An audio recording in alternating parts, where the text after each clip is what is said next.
So we've got the basic ideas, right? Like you want to be in a launch position, which is here.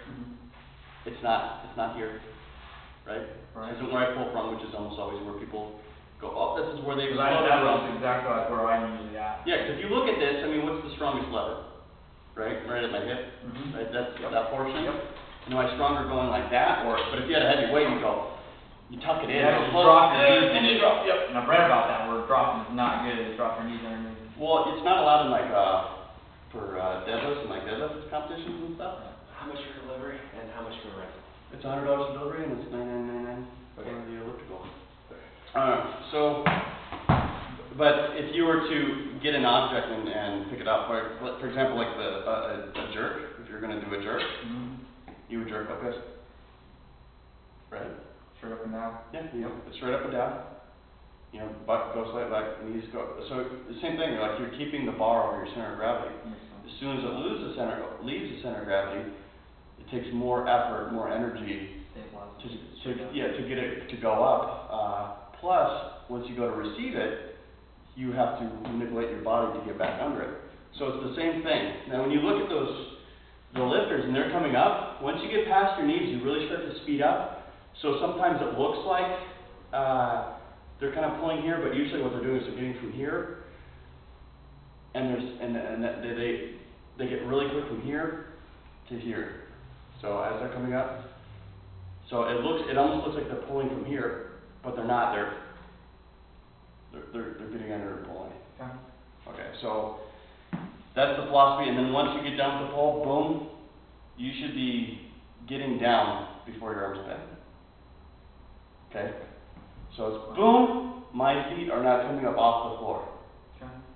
So it's not here and then off the floor, it's here. So shrugging your feet off the floor at the same time. What's that? Shrugging while feet are coming off the floor. Yeah, and arguably, depending you talk to, some people say you actually shrug under the bar. You're not actually shrugging the bar up. Right. Because if I do this, if I get high, there's a light shrug that pops you under. So I pull. So to pull, once your feet comes up and you're finished pulling, because you pull with your arms, but your feet need to be off the floor. When you do that, it'll accelerate you down, and minimally it'll also help continue guiding the bar up. Yeah, that's why it's just like you're not jumping up, you're jumping under the bar. Yeah. And if you ever see people where they're doing like that, think about it. If I weigh 185 and I came up that high off the floor, how much energy did I just put into my own mass to get my feet to come up? So if you see people like this and they're actually leaving the platform, they're doing wrong. They're losing all the energy into the bar and they're putting it in themselves. So they're not going to lift nearly as much. Okay. So anyways, that's your general philosophy of what we're going to do. When you start, a couple things about getting set. Super strong arch in your back. If you get any bending or bowing in your back. Like hyperextension, like a little bit of hyperextension? Yeah, you want to be locked in. It's the same thing if I was going to do something and I was going to hit you. I'm ready to exert force at the end of my hand. I'm going to hit you and I'm going to limp wrist it. My lever will break somewhere. Right. And it's going to hurt me more than probably it'll hurt you. It's the same thing. When you lift, instead of having one joint, your back is a chain of joints. Yep. So as soon as you go to exert and accelerate, you have the ability to pivot on each of those points, and you lose all your energy and all your strength. So you want to sit there and lock those all in, get them all lined up, and do not let them get out of position. So your whole back serves as it's basically like your wrist. It just grips, locks, and does not move. So when you get set here, you should have no bowing, no movement, and when a person's coming up, your back stays straight, and nothing ever moves. So if you find yourself going like this, you go to pull and you feel yourself round, or you feel any movement or something, you're losing energy. Okay, so first one, when you get set, deep breath, look up. Some people will do goofy things like I'll actually open my mouth, and it just helps you tighten up. And when you're coming off, come up at a rate where you can hold your posture, your hips and your shoulders raised at the same rate. Once you get past your legs should be fairly vertical. And now, is that normal too to have feet slightly externally rotated? Part of it for me is my range of motion, my flexibility. Yeah, my ankle range of motion is horrible. Well, it's not so much my ankles, my hamstrings and my lower back are completely tight, and I don't have the ability to Like ideally, if you could, your hips would even be further back and your shoulders would be forward, but I can't, I don't have the range. So in order to get around the mechanics, I literally have to flare a little to get past. You can have somebody like this, but I'm tight enough to where my knees end up being too forward. If you had somebody more flexible, they could actually bring their hips back farther and hold that position. I just can't. So, but the rule would be the same. Your knees would actually go back. This would be pretty much vertical. Once you pass that point, your hips are going to start coming towards the bar, and ideally the bar is coming towards you. It's creating that S curve. You ever seen that S curve in the diagrams and stuff? It's coming close to you, close to your center of gravity to get to the point where you're you're perfectly centered. An explosion, it's going to naturally come slightly out again. And then when you go and you turn over, it'll create the top of that S. Okay. And you want to be leaning back a little bit. It's not just purely straight up. It's not like this. Well, not leaning, but if I do this, it's more like an angle like this with the shrug. okay. So generally you're a straight line. You don't really want to be like that, because then you have to basically straighten yourself out again to go back down. So it slows you out. But one thing about the chest high though, if I'm holding like this, if I just stick my chest high, watch the bar.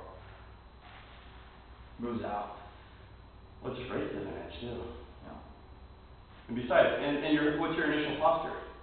When you start, chest high, shoulders back, back lock. Yeah. So your finish should be here. Should be here. Right. If you did, that means you caved somewhere. But if you get locked straight, my top position is here. If I get locked chest high, my position is there. So it's going to be an inch or two higher. Okay. And again, whenever you have a lever move during that movement, unless it's like your knee or your hip, you've lost some power there. Last thing is when you go to pull, once you get close to that pulling point, do whatever you can. Loosen up those elbows. Yeah, and some people say, grip real tight, use a hook grip. Sometimes it's just hard to break the habit of, because if you spend all your life. So you can't hold onto it, you naturally lock it, right? But you're just used to always pulling something up. But when if your arms bend at all, and you'll notice this when people get like, oh, my elbow's starting to hurt, you're strong in the hip and the leg. So if you start to bend while you're pulling, if the bar weighs, let's say you have 200 pounds on there or whatever, 150 pounds, when you go to accelerate, they go, well, there's actually at that moment, there's 400 pounds of force. And you're trying to bend your elbow, so it's yanking on that tendon hard, especially if you're doing it over and over. So if you can keep them loose, everything's straight, it's just like a cable. If you start bending, it's almost like a bungee cord. You're not going to get the bar to go with you at the same rate that you pull. It's just going to kind of stretch out a little bit. Okay. Oh, that makes a lot more sense for me now. I got some other things that I can queue up on that. Definitely the posture stuff has helped me and the caving in. I know I could sense I was doing that. I was leaning over the bar. I need to make sure I come back straight up, and it's fine to bring it towards my hip. I don't know, I thought I read something somewhere, like at least not get into the habit of actually hitting the bar, but keeping it as close to my body as possible is something I know I have an issue with. And then also my setup. I know my setup's wrong, because I lack mobility in my ankles really, and I'll start right here like the deadlift style, and that's about as low as I'll get. But if I rotate it down, let myself get even further. Either one's kind of fine. You just want to make sure that you start with your shoulders ahead of the bar. And as you move up, if the only thing you watched was the knee, it should look like the kneecap went from here to there, right? So if this is your angle, here's your foot. As you're going up, it needs to be here. If you keep going up, and you start kind of levering out or forward to get around your knees, because your knees are an obstacle. The bar's here, it's coming up. And if you know you want an S path, it better be, your knee needs to get out of the way. So your first movement, it's kind of funny because it's up, but it's also you're thinking back, constantly back, and it's weird because even when you finish off to do the explosion, some people think of jump, like I'm trying to dunk a basketball. Like, no, it's almost like you're trying to dunk a basketball behind you. Like I'm like, or imagine there's a buzzer right here. And I want to hit the buzzer with the top of my head. Finish tall and explosive. That's the job. Awesome. So, but same concept of the clean, right? From slow beginning, once you hit the hips, it's same thing, coming straight up, chest out, and then you're dropping under, right? Yeah, and my feeling on the clean, I guess it could be talking to different people. I've been most successful in the clean. One, I never come up on my toes. Because the weight's going to be heavy enough, and you know, it's like how I guess it depends on whether you're doing a power clean or a clean. I'm just doing power cleans or hang cleans, that's all I'm doing. Yeah, and I think generally in power cleans, the tendency is people will go heavier and heavier, and maybe they won't do it properly, and they'll actually, you know, they'll get up high, they'll keep pulling, and then they'll look at themselves around, and I think it's whether or not you allow that. But it's the same idea.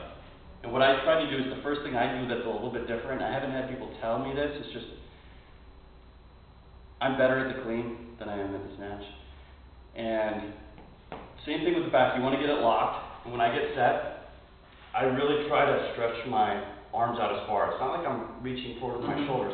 It's just like it's like if somebody locked me in and said, you know, reach as far as you can. Right. I try to do that. And my thought process is, if I'm completely stretched, I'm literally trying to like reach as far as I can.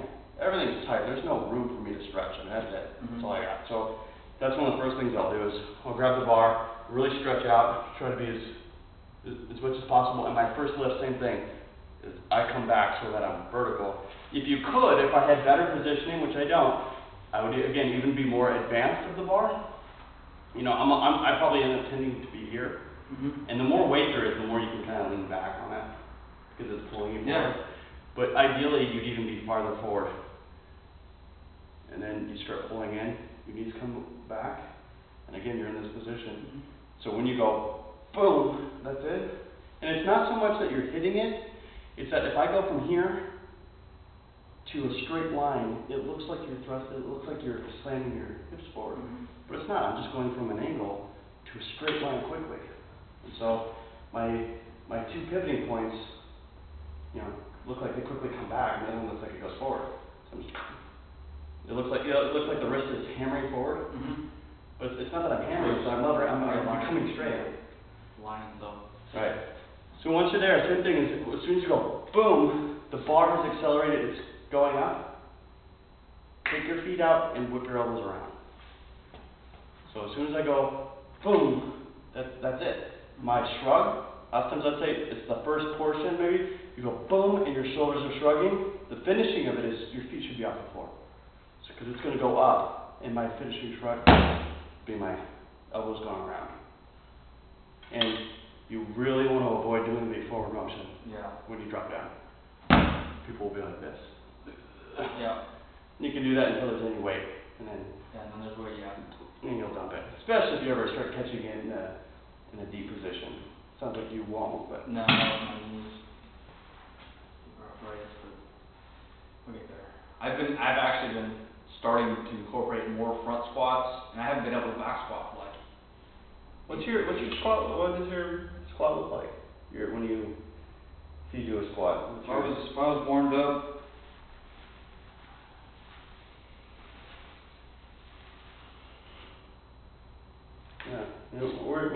See this one. This is really bad. Like it will automatically boom, it'll rotate like crazy, you know. But because your angle is about like that.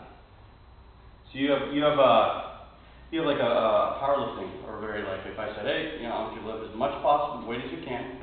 You know, that would be like the position to be at. So you can lever out.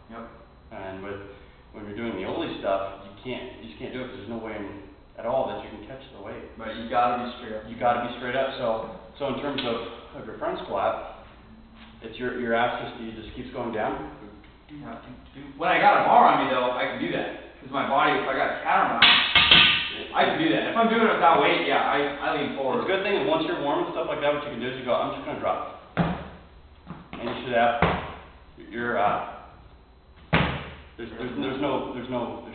but usually, like if I go to CrossFit, I'm trying to help people, but they'll always go, you know, they're like that. That's exactly where I want to, you know, it's like almost like I've been in an athletic position to have something being pushed at them. That almost feels weird coming out here. Well, a lot of it too is just chronically tight hip flexors too. People naturally, that's how they will jump. Because this is all tight, so that's automatic rather than back. and plus their hamstrings and glutes are underutilized, so Mhm. for that hip extension, so they're naturally just, it's not gonna be easier for them to come back. Mhm. And that's for me too. I've done a lot of sitting in my life, and that's, naturally, I'm gonna lean forward. I think some of it is just like pushing your body and making yourself do it. And I remember the other things that once you got to about here, I could see your ass start to roll under. Yeah. And I remember when I switched over to an oldie style squat, it would do that. You know, like bug and it kind of hurt. You get lower back pain. And it's just like, talk to the oldie coach. You know, he's like, yeah, you'll get used to it. How long it take? Yeah, year and a half. Yeah. Like I don't feel any of that rounding over anymore. But I remember going like, up there I went, and it's tucking under. I'm like, I haven't stretched, I haven't done anything. Like I'm just doing that movement. I think what happens is your body slowly goes, that's what I'm doing. Right. It slowly shifts. But I've had some people where they'll do like the 60 squats or something like that. And go, all right, put your face right next to the bar and squat down. Yeah. And up and down. And they have to get used to like going to that position. What happens? They'll get here and then all of a sudden they go, my body can't. You know, like. Yeah. Right. And because I have horrible flexibility. I mean, like, it's just. Your mobility though, getting into those positions is pretty good. Yeah, no, it's just all. Again, I think it's like you can do what you do, Yeah. and the stuff that you know. When you do it for 10 years, you know, like you competitive. Yeah, It's like a nature. but all this other stuff, I'm like, playing softball and just running, and like I can tell, I'm like, dude, I've lost some range of motion. But anyway, so going back to the clean, any other? To stay chest high, stay locked, have a good position as you're moving up. You need to raise at the same rate. Once you get past the knees, you can go ahead and accelerate, but you really want to have your hamstrings kind of loaded up at that point, because they're basically going to, they're really tight and they're ready to fire, and they're just completely stretched out, and they're ready to go. And so they'll actually be starting, that's the bar coming close to the S-curve and then again coming out. So you want to be in that jump position. And not so much pull. I know that I have trouble getting to that position. What? I naturally stay right here. I know I cave a little bit. I'll stay right here and I'll try to get ahead of it. And then sometimes I do catch it up here, or I'll end up catching it like right here rather than on top of the delts in the little cave there, little pocket. And I'll have to kind of readjust it as I catch it. As I get heavier and heavier. When you catch it right, it's funny, when you catch it right, you're vertical, it doesn't feel very heavy. Yeah, I know. I love that feeling. But when you don't, it's like a weight that you can only handle. Just goes, oh, that was heavy. And you're like, yeah, and you have to bow yourself out of it. And it doesn't do much for everything. Alright, I love it. I'm just getting into it. I'm really